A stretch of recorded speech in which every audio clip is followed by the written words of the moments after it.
we're not scheduled to go live until 11 p.m. I've just noticed, but we're live now at 11 a.m. So that's probably why nobody's going to be able to actually find it. I don't know if there's any way of changing that, Gilly. If you can have a look at that in the background, but I fucked up the setting up this morning. So anybody who was to get notified probably won't get notified.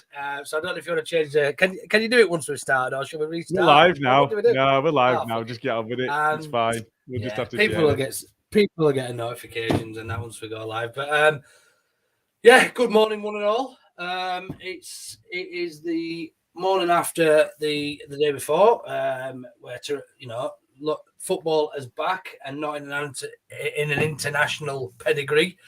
We've enjoyed a good game actually all in all yesterday. I think there's a lot of talking points, Gilly.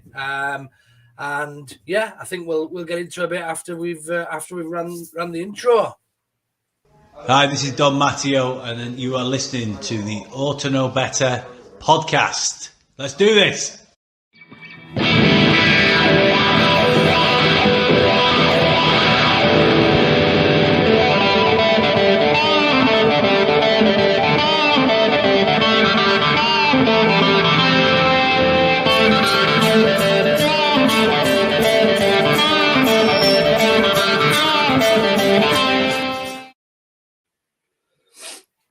Yeah, good morning, everybody. Fuck off, Bob. Is today's flavour. How are you doing, mate? You've got a bit of an hangover, bit rough. Are you all right? What's the crack? I drank a bit much the night before, so we're feeling pretty rough yesterday. So I kind of stayed off it. I don't know. I got a decent sleep, I think, because there's been a lot of worry and anxiety around Leeds. And I think the international break came at a fairly decent time for us, meant we could get players back and so on. And you know what? We did all right. And I think there's a lot of stress has kind of ebbed away over the last 3 games. I think, we've just been in that position where it had got to a point where everybody were like, we had positive J early in season, and then that turned around, and a lot of people were like, are we going down? Are we staying up? And I were positive all throughout. Then the change of the guard happened, and I'm like, right, okay, well, that's us gone. And then and it was, what I was like in our group chat, and I was sure that we were gone. And then it's all changed again, and I think there's a lot of stress has been taken away by the fact that if you look at the last 3 games, 7 points, everybody would have bitten your arm off of that, 100%. Yeah, I think you're spot on, mate. Like, you couldn't really. I mean, other than picking up all 3 yesterday, which we'll come on to, which we probably did deserve. Other than that, I mean, you couldn't really have asked for a better result. I mean, don't get me wrong; they weren't easy, last-minute winners, and we pretty much scraped through against both Norwich and Wolves. So. Yeah, I mean, it's the points that count at this stage of the season, the position that we're in, to pick up to grind out the points, taking 7 from a possible 9. You'd have snapped anybody's hand off, wouldn't you, at this stage before 100%. Norwich? Yeah, big time. So yeah, I mean, let's start with the actual performance in itself. Then yesterday, we just before we do though, what was your prediction before the game? Did you expect us to win yesterday? I said 2-1, and I did. I thought that we were on balance of the way that we play, the way that Southampton is so variable. I was looking at their results, and they got pumped by City, they got beat by Watford, they got smashed by Villa, but equally they beat Spurs, they drew with Scum. So over the last couple of months, they've been so variable and they're really difficult to predict. And if you think of what to expect from them. And actually, nobody's got an idea of what to expect from us at the moment. We don't know if we're going to go the 4-2-2-2. We don't know if we're going to be setting up the 4-2-3-1. I think there's, especially with the personnel available. That. I think me too. And I don't think it's a bad thing. Yeah, it's almost a polar opposite of what Bielsa brought, where he used to name his side, and you could pretty much pick the team before the game, every game. Yeah. He knew the lineup, and whilst it still seems fairly predictable in terms of who's going to play where. We don't really know until the team's named. Do you know what I mean? So we don't know who's going to be playing. Like yesterday, you would never have guessed Cooper would have come back in and Llorente had parted him probably in a million years. I mean, that would probably been probably one of my last picks. I think, given the form of both Koch and Struijk as well. I think that really threw me yesterday. I mean, not saying it didn't work, but yeah, I think that I like that about Jesse Marsch. Although we've got these two separate formations that we're likely to line up in, I still like the unpredictability of who's going to play where. Yeah, no, I agree. And I think, when the team was announced and we were looking at it, I think we all expected Dan James to be up front. And, that's got its drawbacks. He's turned me round. I didn't like the fact that we'd spent so much money on him and, the fact that it felt like we'd been fleeced by the scum for him. But he's turned me round. The effort, the endeavour, the fact that his little bit will go into anything. It will not shirk a challenge ever, and I love that. No. And to be honest, when you look at the players that we've idolised over the years, that's really what we're looking for. Is that endeavour, that willingness to put yourself into anything, and he does. He absolutely does. And he takes piss out of some very big players. So we know that he doesn't have the finishing that we're looking for in a number 9. We know that, so we go into that with a little bit of a frustration. But he's doing everything that can be asked of him. With the level of expectation around him. So other than that one, so when the team's announced, you can see that. But other than, Joffrey coming in, I think there's still a lot of pressure. People want to see him starting. I had a conversation with Rutch before the game about that, and he wanted to see Joffrey starting. And I'm thinking, Joffrey's a bigger impact from the bench than either Dan James or Jack Harrison, who would be the likely people to drop out if Joffrey was to start. So although I like watching Joffrey play, I like the fact that he scares opponents. He's another one that'll just run into anybody. He'll run into a brick wall. There's no problems. And he's so good at maintaining possession, and they have to foul him. They're worried about him. And it's that it's not the Grealish he draws fouls. It's absolutely not. He's so good with the ball at his feet. They've got no option other than to bring him down. So I think that there's the predictability there, just in terms of who's available. But other than that, I think you're right. And was Calvin going to start? Would Click play deeper, which I think he's doing pretty well at. Forshaw, I think he's playing pretty well as well. So we're in that position where we kind of have an expectation. But the Cooper starting piece, I think it caught us all a little bit off guard. Yeah. So just on Dan James, Solanum's there just said, as per the square ball, he's our little scum bastard, and we do love him more and more each week. And I think that's a good reflection. He was in a difficult predicament to come over the Pennines that way, and for such a big amount of money, the expectation was always going to be high.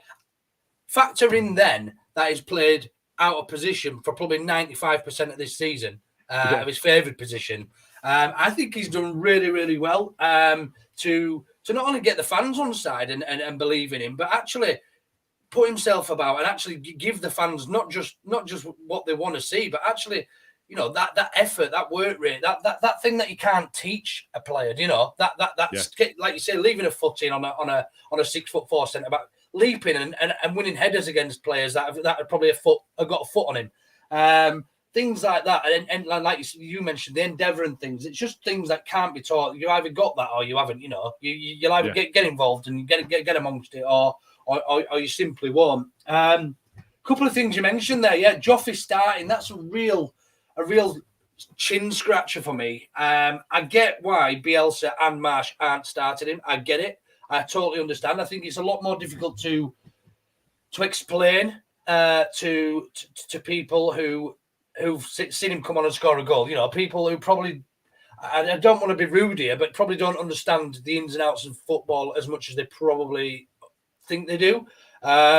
Simply because we've got to be really careful with our youngsters these days. We don't want to raise expectations too early. Look at what happened to Bamford a few seasons ago when he wasn't scoring. He was supposed to be in his prime. And look how long he went without scoring and a poor run in front of goal, bit of a drought and whatever else. I don't want that to happen to Joffrey when he's starting games at this stage of his career. We know he's special, but even special players need blooding properly, and ultimately that means first team minutes, but it doesn't mean the expectation playing 90 minutes week in, week out for me. And that is my personal opinion. I'm not saying I know more than anybody else. He's a fantastic player. It's clear we've got an absolute superstar on our hands, but I do fully appreciate and fully understand why both coaches in Marsch and Bielsa have been a little bit cautious, shall we say, with his minutes on the field, even though he, like for like, is probably our best other option when Paddy's injured. Yeah, and I think that is right. And I think we've mentioned it a few times. I'll mention it again because it's still a pertinent point. And I'm not equating the two players before anybody jumps all over this statement. It's not about their capability, just the way they've been handled. As you look at the way that Pep managed Foden, Foden's a great player already, and there were a lot of pressure for him to be playing a lot more minutes. And he was cautious with him for exactly that, because if you build that up and then all of a sudden there's 2 or 3 games where they're not playing at that same level of capability or performance, then the pressure builds and builds and builds. And how do you bring that back in? Once that's happened, it's happened. And yeah, I think it's really difficult. You want to be able to play your best players. And for me, I think he's one of them. But at the same time, managing expectation is huge. And that is a big part of a manager's job. And I think Pep did it perfectly with Foden. And now you can see that they're reaping the benefits of that. And I agree with you. I think you're absolutely right on that. I think that's a good comparison, actually, is Foden. You've only got to look at how the expectation, like you said, that he should have been playing a lot of minutes. He was even in the England squad before he was playing more for City. Do you know what I mean? Which identifies the different types of managers between Southgate and Pep. In terms of man management and the expectations and things. But yeah, I think that's a great comparison. Although, like you say, completely different positions, and that's not the point you were trying to make. But yeah. Just the other thing I wanted to touch on that you mentioned while we're going on a little bit about Dan James there was bang for buck and living up to his hype and his high transfer fee. With another player that started playing really well for us, that has been for me, arguably been living up to their high transfer fee only recently. They had maybe a couple of games towards the end of last season where they showed glimpses, but I think since Jesse Marsch has come in, Rodrigo has been our standout player. I agree. I really do. I'd certainly. There's been a couple of shining lights, I'd say, but in terms of where they were to where they are now and the increase in performance, I don't think there's anybody else there. And the reason I say that is because I think Forshaw's been an outstanding player during this time as well, but he already was. Whereas Rodrigo was kind of below the optimum, below where we wanted to see him, and he's really stepped up. There's a lot of talk around bringing him into the leadership group in the squad, and the fact that he's relishing that. I don't know how true that is, but certainly something's happened, and he seems to have been given some responsibility and he's relishing that. And you can see actually he's now. It looks like he wants to. He's constantly looking for the ball. He wants to influence the game. He wants to be on the ball. He wants it. He's dropping deep. He's moving wide, and he's demanding that he's given the ball. And when he gets it, he's not screwing up. He's doing well, and he is influencing games. So I think you're right. I think whatever Marsch has done with him is exactly what he needed. There's been a lot of talk about a scum player that's not getting in at the moment, and whether that person needs a change. Rashford, I'm talking about. They were talking about him on the radio yesterday and saying, does he need a change? Because actually now multiple managers aren't playing him. Well, Rodrigo playing under a different manager. I like the fact that he seems to have an affinity with the club, but under a different manager, he's a different player. So I think it's right to call out. And different managers manage in different ways. I think Marsch is somebody that's a lot more personable. I love Bielsa. I'm not bad-mouthing him in the slightest. But some players need a different approach. And I think that Marsch seems to have that capability. He speaks well. He clearly has a passion for the game, because otherwise he wouldn't be where he is. But he clearly has an understanding of the game and an understanding of where players need to kick up the arse and where players need an arm around them. Somebody mentioned that, and I've forgotten who it was. Ex-first team player for us mentioned it the other day. They basically essentially put a quote out saying, in fact, it might have been Eddie Gray. Cuz. All right, okay. it might have been Eddie Gray. I could be wrong, and I'm sure somebody will correct me. But he mentioned that it was the right time for Bielsa to leave, because when you're down in the dumps and you're struggling, you need an arm around you. You know, you need that support network, and that wasn't Bielsa's. You know, that wasn't his character. That wasn't him. He was great at what he did, but that wasn't his style. And I could well be wrong, and apologies if it wasn't Eddie Gray, but that's the name that stuck in my head. And it pretty much echoes exactly what you said there. Bielsa, absolutely fantastic at what he did. Completely different gravy when, you know, in terms of his style and everything. But in terms of him and his personality, he didn't have that to go in and, you know, give the players a hug and say, come on, money. You know, that type of man management was slightly different to potentially an American. You know, we know what Americans are like in terms of lip service, and naturally, you know, he'll be slapping the players on the arse after the game probably, and, you know, go team and all that bollocks, and it's sometimes those farts. Sometimes it sounds daft and stupid, but sometimes you need to hear that as a sportsman. I think just as you touch on him as well, just because you've mentioned him, I really appreciate the fact that when he thinks that things aren't going quite right for us or decisions aren't going quite right for us, he's not shy about that. He'll get involved. He got himself booked yesterday for having a go at ref because the ref fucked up. He got it wrong. And he wasn't shy about letting him know about it. He got himself booked. Well, do you know what? I give him a bit of a clap for that. That's fine by me. Yeah, love it. Don't mind that. Love it. Get booked every week for me. If you know, he's showing. He's very, very quickly come in and got leads, hasn't he? He understands the passion, the expectation. He almost knows what the fans want in terms of his substitutions, which is very, very opposite to what Bielsa and his stubbornness brought. But again, we're not here to badmouth Bielsa in any way. We're completely thankful and appreciate everything he did for us. But this change almost feels like it might work now, you know, and it might have come at the right time. Yeah, no, I agree.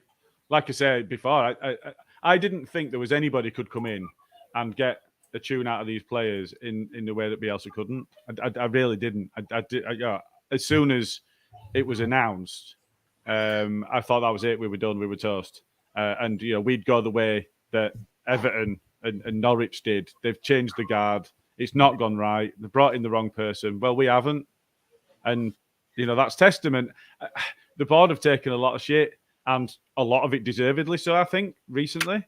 But they got this one right for me. I was very sceptical, and I think he's come in and he's kind of shown that he appears at the moment to be the right man for that job.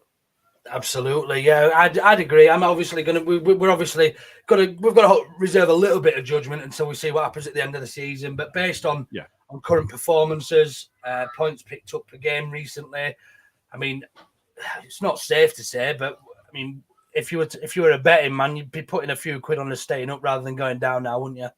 Yeah. Oh, yeah. I think it was less than 50% chance. Was it after Norwich? And I don't think we've harmed our chances yesterday. I think we can get into the game a little bit more, but concentrating more on the table. I think if you look at Villa got beat yesterday, but we were as close to Villa in 9th as we were to Watford in that bottom 3 before kickoff yesterday, and I think that's changed to Leicester, but because Leicester drew with the score, I mean, to be fair, Leicester were robbed. They should have got all 3 points. But because Leicester drew, they went, but Villa lost. Leicester go above them. So we've maintained parity with 9th. We are now closer to 9th in the table than we are the bottom 3. That table's madness, isn't it? When you look at it, it from everywhere, from pretty much everyone in the bottom half of the table up to sort of 18th. I know there's lots of games in hand and whatever else, but I think there's something like 10 points difference between top half and being in the relegation zone or something like that, if I remember rightly. Let's bring it up. Points. If you give me 30 seconds, we'll get something. Yeah. Just while you're looking at that, Solanum just said spot on, Luke, 100%. Like Drama, who's gone out. By the way, did he get Player of the Month last season in the Championship? Last month, you mean? Yeah, in March. I think Drama got Player of the Month for. I didn't see it. Championship's not proper football anymore, is it? I don't watch any of that. Anyway, he needs 30 minutes a week at the moment at first team level. Yeah, even though we are all dying for him to play 90 minutes and score a hat-trick every week, He's not ruining it. No, look, and I think that's what we were trying to say, wasn't it? We were trying to say, look, blood him in right. It's not like he's, I don't know. It's hard to elaborate on what I've already said. I think really, but yeah, I think the majority of people understand why he's on the bench, and I think Jesse Marsh is doing a good job in doing that. Something you just mentioned on Rod earlier about him sort of taking a more of a leadership type role within the group. I've noticed a few more quotes coming out from the club. From Rodrigo, I don't know if you've noticed that on the official. Sorry, hang on. We'll hide that for a second. Yeah, no, go on, pop it on. All right, yeah. So we got the table here. So I've just done from. In fact, let's turn 14, that banner off. And we can see the lot. So 9th down to 20th. So Leicester on 37 points. We're on 30. Watford on 22. We are closer to 9th in terms of points than we are 18th. It's just craziness. And when you consider between being in the relegation zone and being in the top half of the table, he's only 14 points. Yeah, it's absolute madness. And you think, the fact that we've taken those 7 points from 9 that we talked about, and where we might be, it doesn't bear to think about. But where we are now, is reasonably a healthy position. If you think, I mean, Brentford yesterday was completely mad. I don't even know how that worked. We'd be on the same points as them, and they're having an amazing season. Yeah, we would be on the same points as them if Chelsea hadn't done whatever Chelsea did. It was just unreal. Funny result. Anyway, Derek, good morning. A point close to safety. Agree with that. And we've actually got a bit of a moonlighter joined us today from LS11. Lou, how are you doing, mate? Morning, boys. Yeah, literally just got up. So, it's time for coming in. You can tell those of us who don't have kids, can't you? I had my daughter got up at 20 to 5 this morning. She fell asleep really early last night. My youngest, I think it was about 5 to 6. She fell asleep. I thought that's dangerous. Anyway, 20 to 5 this morning. She woke me up. Yeah, sorry, Lou. We were just going on about the game. We covered a bit about Rodrigo, Dan James living up to their relatively high transfer fees so far. Yeah. And yeah, a bit about Marsh and what he's brought. We were all very much, I think the majority of Leeds fans were very pro Bielsa, and we thought that potential change came at the wrong time. Has Marsh done enough for you so far, Lou, to change your mind and think that the board actually have made a good choice, a good decision at this stage of the season to make that change? Well, I think he's just done what he's needed to, really. He's made us more solid.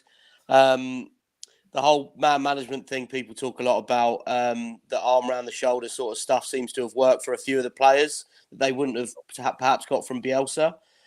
Rodrigo probably a prime example of that. I don't think we've seen too much difference really in Dan James, but again, we're not really playing him where he should be. I mean, if he's a winger, his finishing is not going to be that of a striker, and he's pretty much shown that. It's frustrating to watch, but it's not really his fault. And I can only assume the reason Gelhardt has not been starting games is because he's not fit enough for 90 minutes.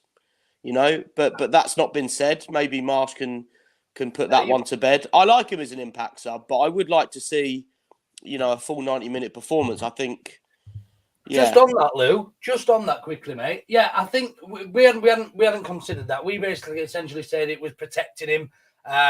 He needs to blood him properly. But my argument then would be, I think for these types of games that we should be winning, do we really want to be blooding a youngster and giving him an opportunity? I mean, it is open to debate, but I would be more interested in seeing Gelhardt having to go 90 minutes against a free hit against Man City. It's a free hit. We're not expected to take anything out of that game. Why not give him 90 minutes? It's almost drawing a non-league club in a cup game. Do you know what I mean? For me, because we're not expected to get a point at City. We're not. It's as simple as that. Anybody who knows football, you can call me what you like, but we're not expected to get a point. So why not give him 90 there? I know it's tough. It's going to be a lot tougher. But if he's as good as we all expect and want him to be, do you not think that's a good idea? Yeah, I mean, didn't he play most of the game against Spurs at Spurs? Yeah. I mean, when he says he's going to play a bigger role at some point, I assume that's what that means. Like you're saying, the term free hit has been sort of thrown around a lot in the last couple of seasons. I think we need to be solid enough and maybe looking to go into those games and maybe not trying to win, if you see what I mean. Points are most important really now, and I think that was key yesterday. We created plenty of chances. We probably did enough to win the game, but although I probably felt a bit deflated after the game, I think picking up a point getting to 30 points looked better than perhaps sitting here right now with 29. So. I agree with that. I kind of agree with you both, but at the same time, I don't at all. I find myself in a bit of a quandary here because, I mean, we were in a different position last season, but we all looked at April last season and we all thought, shit, if we need any points coming out of there, we're toast because look at the state of it. And then we got a Man City and we beat them. And I know that it was anomalous. I know that there were no crowds or whatever. Not much of a crowd at Man City anyway, but I know that it was an anomalous season and we were doing better. So the pressure kind of felt different on the players, I think, because there wasn't, at that point, there wasn't really that risk of relegation.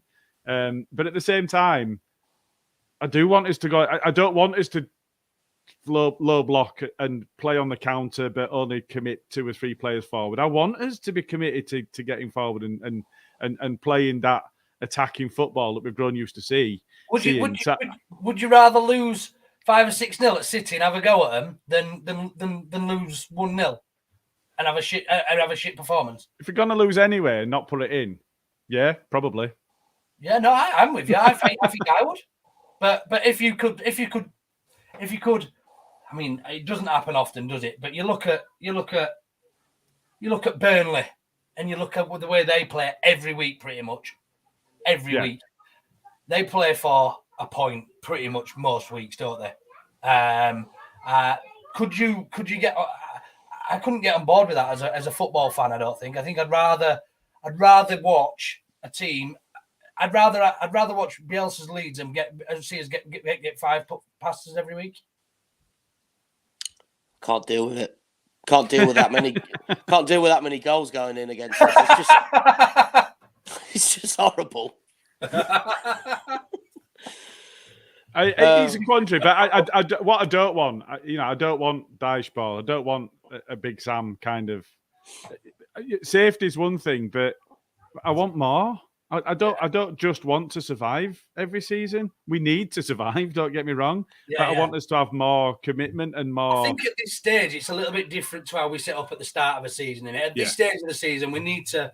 A point is a point. As Alisson and Mike have said here, if we could get a point at Chelsea, I think that's based on their shite performance yesterday at home to Brentford. But yeah, look, we need points, and at this stage of the season, where there is still a possibility of the dreaded R word, we still do need those points, don't we? But then on the opposite hand, Selenium is probably a little bit more like me. I got goal difference is fucked anyway, so let's have a crack. That's true, and it's not gonna. It rarely comes down to that anyway. So yeah, I guess he's right. But I think some of the thing as well this season, and we have obviously had the terrible injuries, but Brentford are in the Premier. They're back in the Premier League, and they've got that first season in the Premier League. So by all accounts, they're having a good season. But because Leeds are ambitious, and we've got some big players, that's why it feels like we're having a bad season. Are we having as bad a season as Brighton? They're on a terrible run. We might end up above a few of these teams come the end of the season, and then it looks completely different. So it's really difficult to look about the whole 38 games right at the end, and that's when you analyse it. But we're analysing it as we go along, and we are starting to get more performances now, and we are going to probably finish above potentially Brentford, Newcastle, maybe Brighton if they carry on these runs. I'm not worried about it. I'm just pleased that we're not pleased with the way we are because we're ambitious and we are capable of better. And I think that's why it feels like this. And I think yesterday, I mentioned to you last night, Luke, I feel it felt a little bit subdued yesterday at Ellen Road. I mean, I guess it all depends where you sit, but it almost felt like the relegation thing had sort of passed a little bit, and that we're all maybe a little bit more confident after the last 2 wins, and that we're not as worried. Definitely at Norwich, it had that atmosphere because we had that pressure. I think that pressure is definitely lifted on the players a little bit, and I think you could see that the way they played yesterday. There wasn't really as much adversity, and let's be honest, the goal that Southampton scored was a freak, really. I mean, I mean, how many free kicks like that go in? Even though we knew that one was going to go in. Yeah, for him, quite a few, and that for me, it was a bit frustrating that they got that decision. I didn't think it was a free kick. No, it wasn't. But you know, it's what we should have done is actually chop him down and give a free kick well outside the box, nowhere near it, because we had all sorts of opportunities to bring him down. Hey, hindsight's a wonderful thing, isn't it? At the end of the day, man, he give him a free kick. You know, I almost said this is it. Like James Ward-Prowse, it's the old, you know, you give somebody like that who's got that technique and that skill and that level of, you know, free kick ability, you give him a chance, and that he's going to take it. How many points has he rescued them this season, or won them this season alone? You know, so yeah, look, it was a freak goal. I think overall we probably controlled the game for probably 65 minutes of it, and then they probably had a bit more control for maybe half of what we had it. I think we did enough to win the game yesterday. We didn't take our chances. And on another day, we would have probably been out of sight before they even had that chance in the second half. I don't think they tried to win that game, though. Oh, no. And I found that really bizarre, watching that, the time wasting, the staying down, which we've seen pretty much every game at Ellen Road. They're safe. I don't understand why they wouldn't be trying to go for it, you know, trying to rub salt in the wound of us. They did not go for it, which was bizarre to me, to be honest. Considering how they play for the rest of the season, they're supposed to play, you know, similar football to us. I don't think we saw a lot of that. I mean, look at Ward-Prowse. You say that. You say that. They'd lost 4 on the bounce. True, but they, in the way that we lost that many, because we sort of play ambitious football, that they, you know, in some ways did the same. And that might be why they lost as many games. They didn't desperately need points from that game. But they were definitely really happy with one. It didn't make sense at all that they're mid-table, play acting for a point, wasting time to try and get a point in mid-table. You know, they're not going to make Europe. They're not likely to be in the relegation battle over the last sort of 7 or 8 games of the season. It was frustrating to watch, and I obviously watched it from home because I've got the dreaded COVID again, and so it was just awful tactics to watch, and we just see so much of it creeping in the Premiership now with shit teams that have got nothing to play for. Wolves are another one who were awful to watch for it, and something needs to be done. I mean, don't get me wrong, Luke Ayling does it, and it's frustrating, and we all cheer it when it happens, and he flops. Rafa was worse yesterday. Rafinha was worse yesterday. He's going down over nothing. He's holding his face. He's crying. Yeah, I don't like it. I don't like it. And until we start punishing them in some way, that if they go down and the break is stopped, they have to go off the pitch for 60 seconds, a minute. I don't know, just some. Well, do you know what? They're supposed to go to the sidelines. And yesterday, after Forster had taken out his own man, it's Forster, isn't it? Yes, it is. Yeah, Fraser Forster. They're taking out his own man. Even though the medical staff came on the pitch and sorted him out, he didn't even go off. Never mind, go off. Didn't it? Salisu did, didn't he? The defender. No. Didn't he? No, didn't go off. Was it Salisu? I don't think it was Salisu, was it? Anyway, but yeah, no. I think if play is stopped for whatever reason for a particular player, whether they've had treatment or not, until we start punishing that, players are just going to do it. Players are going to play out. They're going to roll about on the floor, and ultimately, that's what football's becoming now. And I understand we've got a duty to protect players and their health and you know, head injuries and whatever else. But I mean, come on, 99% of these players who go down aren't injured. Yeah. So I just want to go back to a point that Lou made as well. So we're saying that Brighton might drop into it because they're on a real poor run of form. Southampton got beat by Watford. Watford are in bottom 3. and they've not won in 4 games. So I've just called up there for anybody listening on audio. We're just looking at the table. Southampton yesterday, had they not got a point, would have been a point worse off, and their goal difference would have been at least 1 worse off, which would have mean they'd have been 1 point in front of Brighton on the same goal difference of -10. So if Brighton had potentially fallen into it, then Southampton needed to do something to stop the rot. 4 on the bounce defeat. So and coming off a really heavy, I think it was FA Cup that City thrashed them in, but it was a heavy defeat, and not just the scoreline. It was they were terrible in that game. Who impressed you for Southampton then? I mean, no one, and I don't think they've got any decent players. I think they've got one way of getting points, and that is just dive for a free kick and hope he puts it in top corner. I tell you what. Watching from from afar and on telly, I'll tell you who impressed me was Kyle Walker-Peters, who does dangerous every time down that left-hand side. He was the only person I was going to say. Yeah, I don't think there was any. Obviously, James Ward-Prowse. Yeah, what else does he do other than? Yeah, he's not a good footballer. He can't play football. He's too slow. He's just got a great free kick on him. He's the modern day Ian Hart. Yeah. Well, he's not good enough to play in a first pick England team, is he? You can't pick him just for that. No, but he's not bad to have off the bench if you're losing against Brazil in World Cup final in 93rd minute and you get a free kick on the edge of the box. Yeah, he comes straight on. The commentators yesterday they said this is as good as a penalty for Southampton. Now, what thick bastard compares a free kick 25 yards out with a wall in front of him and players all over to a fucking penalty? Come on, man. I'll give you an idea. Who was commentating, actually? I can't remember. But I remember noting it in my head thinking, pretty much exactly expected you to say that. And just on him, the ratings on the BBC website, I don't know who does them, and I don't know if I saw that. None of the Southampton got above 7. No. So Ward-Prowse, having scored, got a 6.5, which puts him 1, 2, 3, 4, 5, 6, 7, 8, 9, 10, 11, 12. In fact, he's not. Their best player wasn't as good as our worst performance. which was who? Strauch, who didn't play very much. Who hardly played any of the game. Who came on at left back. Yeah. Who got a 6.76. Dan Solo, Jesse said that. What bit's he on about? Is he on about the free kick thing, do you think, that I just mentioned? The free kick penalty comparison? I'm not sure. Just let us know, Dan. Morning, the bearded peacock. I don't know if that's a friend of yours, Lou. Yeah, that's George. Morning, George. This is a good talking point, I think. Alison and Marty Adams seem to think 35 points and we will be safe. I happen to think it'll be less than that. I happen to think that'll probably be.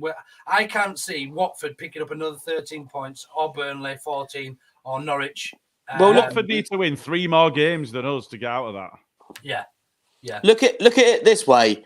If you're going to say that, then Brighton and Palace are safe already. Yeah. Are Burnley and Watford going to get 12 and 13 points more for the rest of the season, respectively? No, they're not.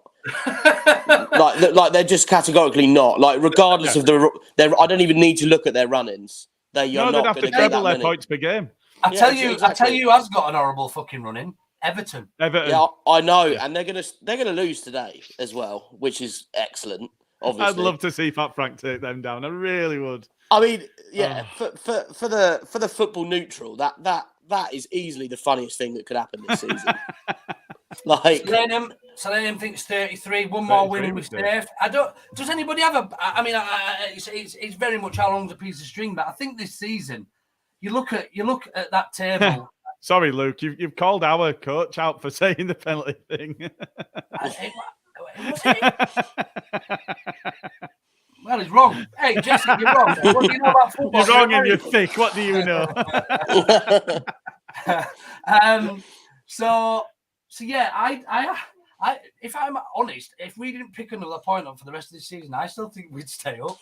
And I'm honest with you. The only reason it's possible, is because the teams below us are just, like you say, categorically, the chances of those picking up enough points are very slim to none. I think we will still pick up points over the rest of the season. I don't think it's the end of the world.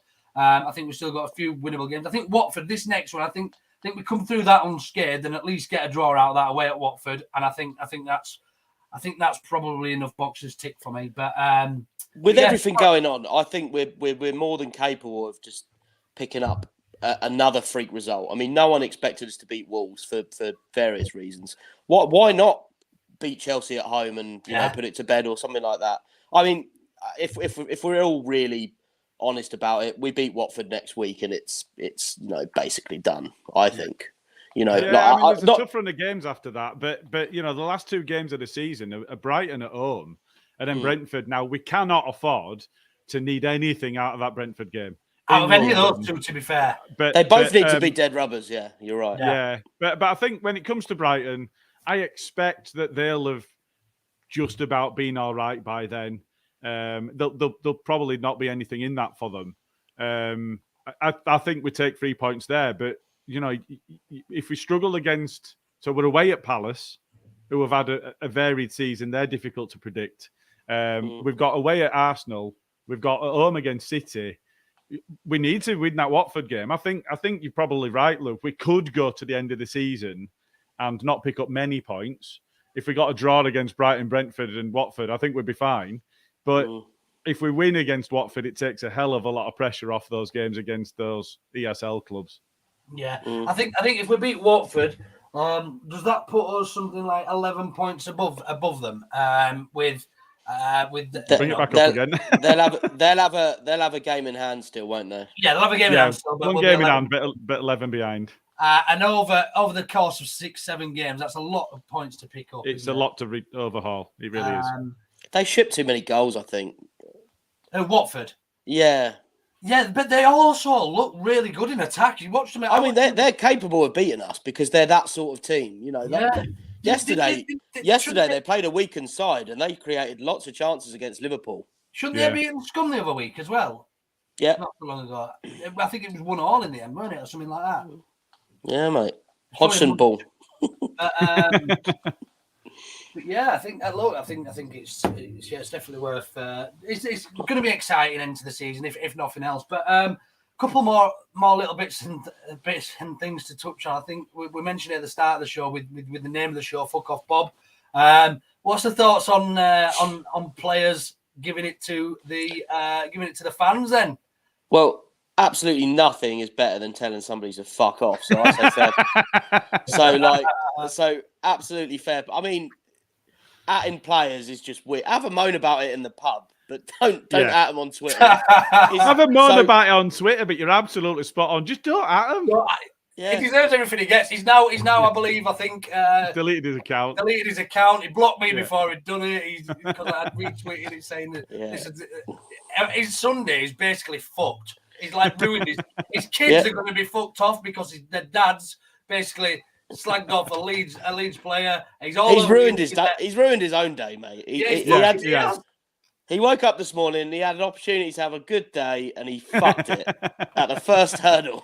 Well, I think he actually tweeted it during the game, didn't he? If I remember right, he's actually tweeted it during the game. Did he? I thought it was this morning. No, it was this morning. So it has to be this morning, 20 minutes before Click responded at 9:24, so it was 9 o'clock this morning. Bob's clearly watched the game back. Click's lost the ball in the clip. I mean, let's be honest, Bob's probably not been at the game, has he? He's watched Match of the Day this morning and he's whinged about one event in the game. And it was Ayling. Who gave the free kick away anyway. So Bob knows fuck all about football and deserved everything he got. I think, basically, guys, but for me, I think that there's a bigger thing as well. I think if we look at, I rate him as a player anyway, but I rate him as a human. If you look at the way that Aylin's spoken in the press recently about his stammer and how he's overcome that, and there's a lot of stuff. They are humans. These players, all right, we idolize them. We pay good money to go and watch them week in, week out, and they live lives that go along with people that earn a huge amount of money, but they're still human. They still have to deal with the emotions and the challenges that come along with having such a massive spotlight shone on them. And I think going along and atting them is just a shitty ass trick. and no one disagrees with that unless they're just mega sensitive. Any player that had have said "fuck off, Bob," I'd have been okay with. Yeah. Like, literally anybody, And Click was actually probably one of our better players yesterday as well. You know, I think, and we've said this loads of times before, even in our championship winning season as well. We used to notice we were a lot more vulnerable when Click went off the pitch. So there's an awful lot of stuff he does, even now, that you miss when he's gone. Well, yesterday we were quite lucky in the respect we had more than one central midfielder playing in central midfield. I think that's probably one of the first times this season because we had Cock filling in there quite a lot. And obviously, since Marsh has come in, we've gone down to 2 pivots, which has meant Cock playing alongside Forshaw. Dallas has filled in there as well. But we actually had 3 fucking central midfielders yet available yesterday in Click, Forshaw, and then KP coming back.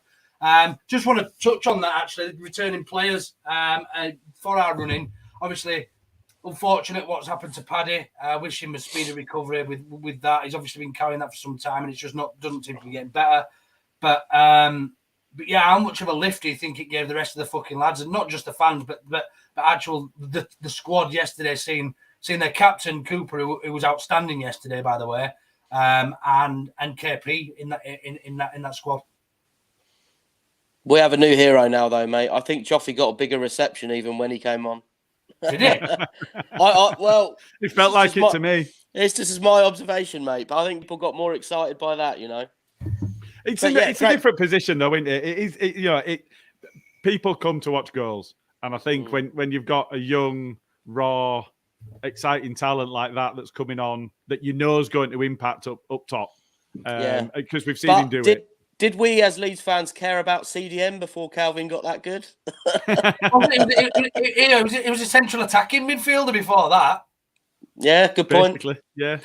So I think we just give him, you know, maybe it's just his position as to how, you know, excited we get when he comes on. I think it reflected that. Yeah.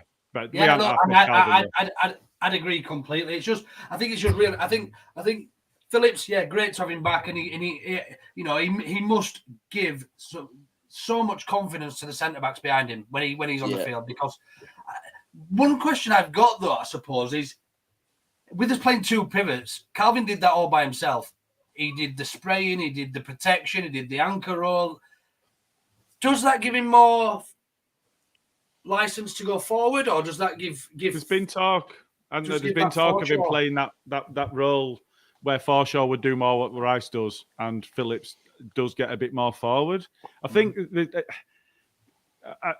there's probably an unspoken thing that we're skirting around here, and it's worth calling out. Is I think you're right on Click. I think he's played really well. I think he's relished that deeper role. I've mentioned that just before you came on, Louis. That I think he's played well since Marsh took over, and he's done well in that deeper role. I don't think there's space for him at the moment because Rodrigo's made himself undroppable. Calvin coming back in, and I think Forshaw's been one of the shining lights of the past 2-3 months when we've been really poor. He's been the one that for me has played well. I think Click's the one that misses out. I don't think there's space for him if Calvin's back in. But having said that, how great is it to actually have options? We've not had it all season. Yeah. But then you can look at when Calvin's fully fit. You can look at Click in the 10 and Rodrigo playing in his preferred 9 role. You know, we've got so many more options when we've got players coming back. I think that's the added bonus more than actually having the numbers and everything. It's the flexibility it gives us as a team and be able to play players in their preferred positions, and you know, not having the square pegs round holes, which unfortunately Marcelo had to do on occasions, but also chose to do as well sometimes. Also, I think Calvin coming back gives Melier an option. His distribution's so bad, giving the ball to Calvin, who will just turn and pick a pass, rather than watching the ball either go out of play, playing a terrible loopy kick up field, or to Dan James. Or not picking out Dallas, who's got acres of space on the left, which was probably the only thing that really pissed me off yesterday. And I don't know if it's lacking. He's a bit nervous, or it might be, I don't know, some of his injuries and some discomfort or something. I don't know what it was, but he's not quite the Iceman that he has been, has he? No, I'd agree with that. Despite he made a couple of big saves yesterday as well. I think we do invite a lot more pressure onto us though at the moment. When teams identified how we played, they almost countered that by when our goalkeepers got the ball at feet, although it's almost like having an extra centre back, they would push their defensive line as tight to our wing backs or whoever was open as they could, which almost sort of distorted his options. So I think that's one thing. I also think he's very green in a lot of areas. I think the free kick yesterday, if he takes half a step even to his right, he saves that. But look, I think he made some great saves. The one against Norwich as well. So he's got a lot in the bank. Is probably what I'm trying to say. For a young goalkeeper, he brings a lot. Yeah. It brings a lot to the team, and I think the positives outweigh the negatives in terms of Meslier. When you look at the previous goalkeepers we've had, Riedewald, we've had fucking Kiko, we've had some real shit over the last few years. So yeah, I think if that's your biggest gripe from yesterday, I don't think we did too bad. Yeah. Just on that free kick as well, it was Ward-Prowse actually came out and said he decided he was going to put it in far corner, and one of his teammates convinced him to put it over the wall.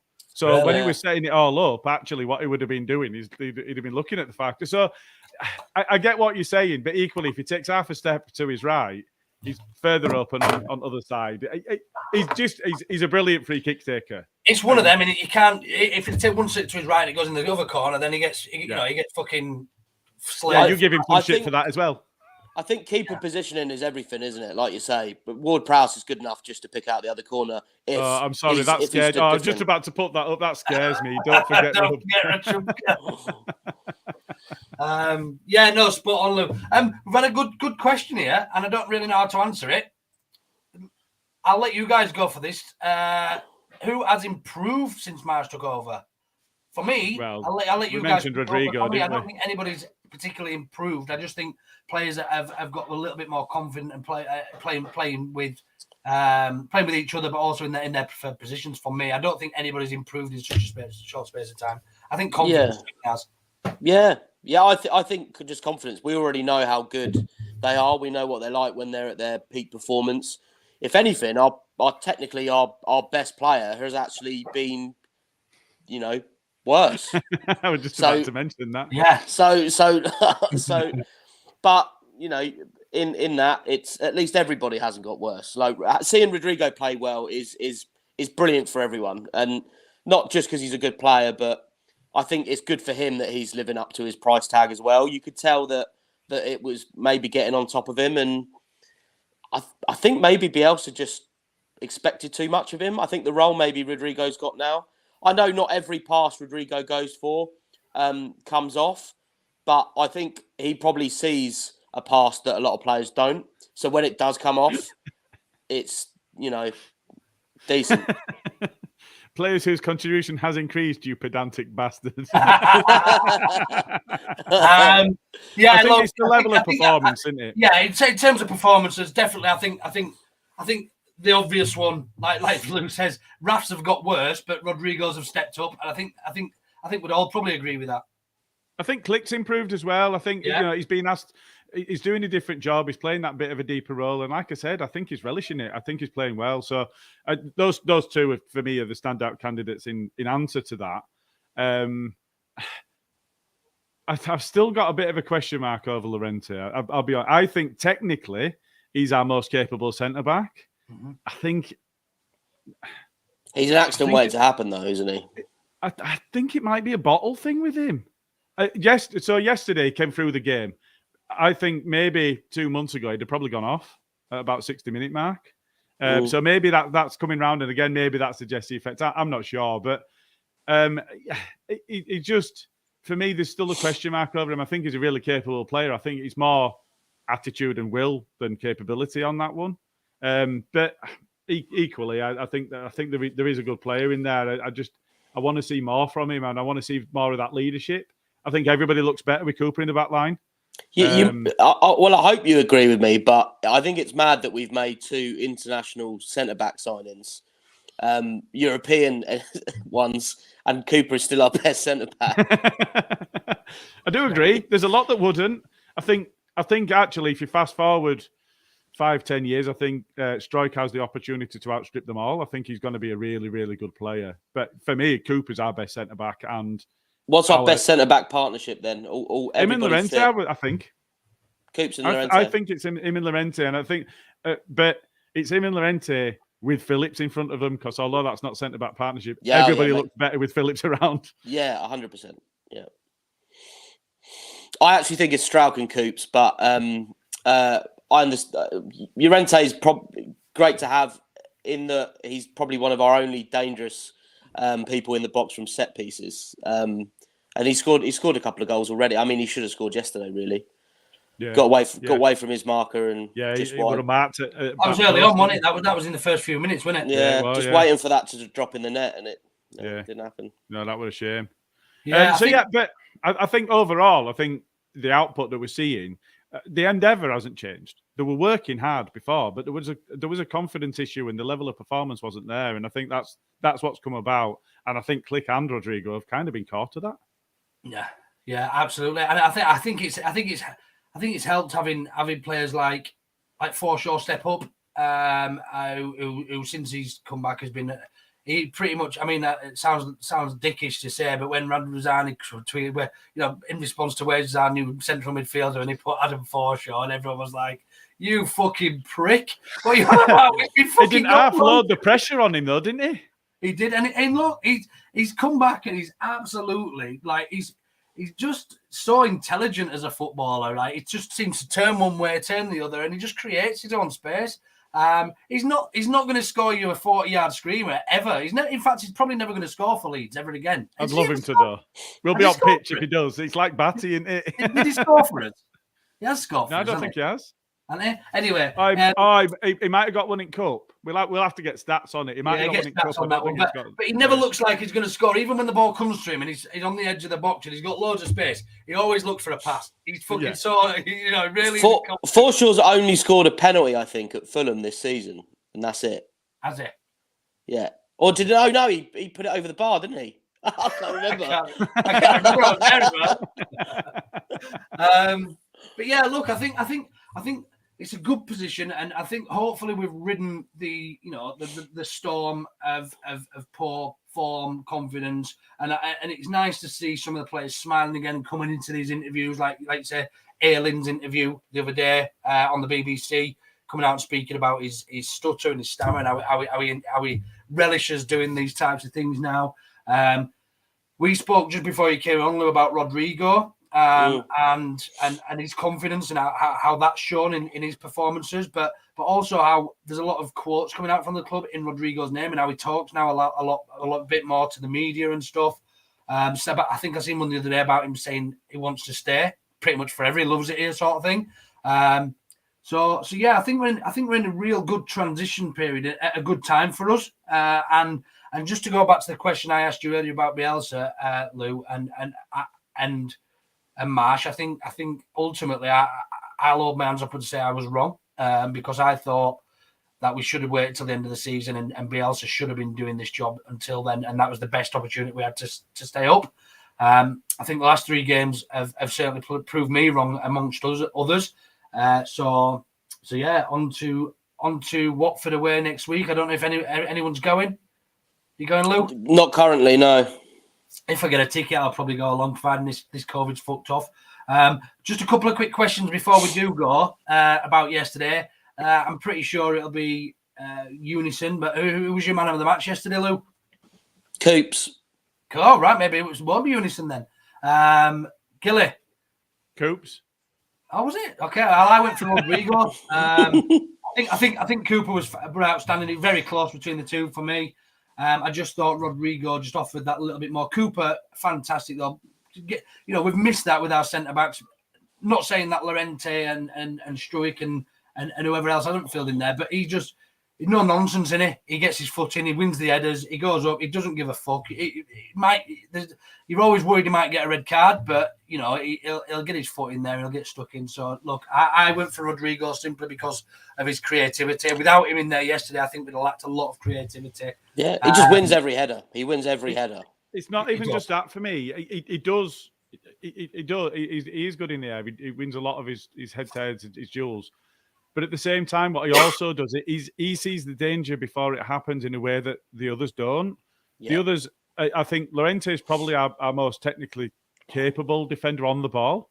I I think from a position of strength, Cock and Stroik both maybe are ahead of Cooper. But in terms of sniffing out the danger and in terms of being able to put in that foot when it's needed, I think he's the one that we need there. What are you doing? You're right, Lou. Are you all right there, mate? Sorry, someone's at the door. So yeah, I think it's that. We'll just mute Lou while he answers the door. Make sure he don't get shot or anything. We're here if you need us, Lou. He does live in Battersea or somewhere like that, somewhere really rough. But at the same time, the BBC had a different player, one that we haven't mentioned. Hey, up, his phone's going now. He's doing himself now. Who did the BBC have then? Jack Harrison. Did they really? He scored, didn't he? Well, yeah. But albeit unbeknowingly pretty much, but yeah. Well, he scored, but at the same time, Ward-Prowse scored and didn't get as high as our lowest player. Good point. Alisson and Marty, they're going to the game. Martin's going. His boss is taking him. See if there's any spares for me, Alisson. I would love to join them on a bit of a corporate afternoon down in sunny Watford. Rodrigo, agree. Yeah, sorry, Matt. Are you doing that as well? All right. No, we're just laughing. The defence looked a mess yesterday. We looked disorganised. We just won 2 games without Cooper. Oof, that's a cat amongst the pigeons then. Disagree with that one. More, I disagree in terms of defensively. We looked disorganised. I thought we looked quite good yesterday in terms of organisation, and we looked relatively sturdy. I tweeted about our shape yesterday, average shape per 90 minutes, and we were really, really narrow, like really fucking narrow, like really, really narrow. And I was quite surprised at that. But in terms of organisation, I don't think we look disorganised. But yeah, hey, look, we just won 2 games without Cooper. Why change a winning formula? You're quite right to say that, but he's also the captain of the squad, and we only see 90 minutes a week. You know, we don't see the other 5 days a week that they're training in the training ground, what Cooper brings to that squad. So yeah, look, we'll put that one on ice, I suppose. Bailiffs, let's watch Lou become homeless. That's the one you were laughing at. Brilliant. Michael Brown, this is going to be debatable, I think. Leeds Mr. Trick's not getting Ericsson in on a free. I don't think we missed a trick. I just don't. I think Ericsson already owned a home in London. I think his wages will be astronomical. Would he fit into our team? Would he have done the running that we did? Yeah, he had a great game yesterday. He's had a couple of good games for him. But did we miss a trick? Were we even part of that trick? For me, I absolutely 100% think we missed a trick. And if we weren't in for him, then that's short-sighted of us, and we should have been. He's on a deal till the end of the season, and he had a massive impact on that game yesterday against, although we ate him, against a good side that's had a huge amount of investment made into it in Chelsea. And he is a top player, you know, and he's got so much experience. And I think that you know, we've talked before about we lost Berardi, we lost Pablo, we lost quite a lot of experience. Even Alioski played a lot of games for us and was an international. We lost a lot of experience, and I think to carry us through to the end of the season, I think that would have been a big deal. And yeah, it might have been expensive for 6 months, but we can cope with that. Yeah, I think Selenium's spot on there, and I think I agree with him here. I think yeah, top player. Would he do the running that's expected of him and the pressing and everything? He's not. He's more of a free roll type guy that can get you the assists and goals. Great, we do need that, but we also need somebody that can fit our mold as a squad. I think. Yeah. And there's a risk there if you bring somebody in like that. It can benefit as it obviously has Brentford on a couple of occasions, but it can also have an adverse effect if that makes sense, because he's going to be a free roll. He's not going to be expected to be doing the pressing that all the other lads will be doing in terms of the hard work. And I think we had that a little bit with Rodrigo when he joined, and now he doesn't stop fucking running. You know, we've almost... Well, I can give you a bit of context there on that one. He's Lingard. Everybody raved about Lingard's performances at West Ham. Yeah. And he was scoring goals and he was assisting goals. But at the same time, he cost them more goals than he benefited them of because he didn't do any of his tracking and his work in defence. Well, that's why I didn't want to sign him. Is because he was an absolute passenger when his side were out of possession. So I kind of get where you're coming from on that, but I do. I rate him as a player, and I think that we're seeing that he's got that fitness. It was a bit of a gamble. Oh, we've lost Lou. It was a bit of a gamble, but at the same time, I think it was a gamble worth taking. Well, yeah, no, and we'll probably will never know that, and whether he will fit. That's whether true. he will fit. But yeah, look, great shout. Last couple of things then before we shoot. Johnny B. Good has just said Click and Rodrigo have been really good in the match. Yeah, we touched on that earlier. Michael Brown, we've not kept a clean sheet since November the 21st. Fucking hell, that's brutal, isn't it? If only we had a team of Michael Browns. And then Cooper Good leadership. Yep. More. We missed a lot of tricks with the Bielsa. Excuse me. There were so many quality players that became available since we got promoted. We've paid the price this season. But I mean, yeah, blame Bielsa, blame the board. I'm sure we'll probably see whether it was the board or whether it's Bielsa come the summer and Jesse Marsh's recruitment piece and what happens there. So plenty to look forward to, providing we stay up. We've still got 7 games, 7 big games for us to stay in the Premier League. But what we got coming up, Matt, this week in terms of OKB? Well, it'll be main pod will be Tuesday night. I can't remember who's on that one. There'll be 4 of us on there anyway. It'll be 4 but there's also a competition. So the competition for the shirts, 500 YouTube followers. So if you're not following us on YouTube, get on there because we're very close to that position in that draw that being able to be made. So we've got that as well. Other than that, not all that much, I don't think. No, relatively quiet. We have got a few bits and pieces lined up for the summer. Keep your eyes peeled. New bits and pieces in terms of sponsorships and stuff. We had a good night out with one of our friends and partners, Pundit Games, the other week. They're up at Golaccio in Leeds. If you've not been up to Golaccio, have a few pints with Tim in the bar there. It's a great pub if you love your football and love Italian football and 90s football. Thanks to Lou for joining us tonight. And it looks like he's tonight. Doors broken down by the police, and they're now in his loft checking for pieces. But yeah, thanks to everybody as ever who's popped on this Sunday. I hope you enjoy your roasts and whatever else it is you're all up to. And yeah, we'll look forward to catching up with you on Tuesday if you're there to join us. Thanks ever so much.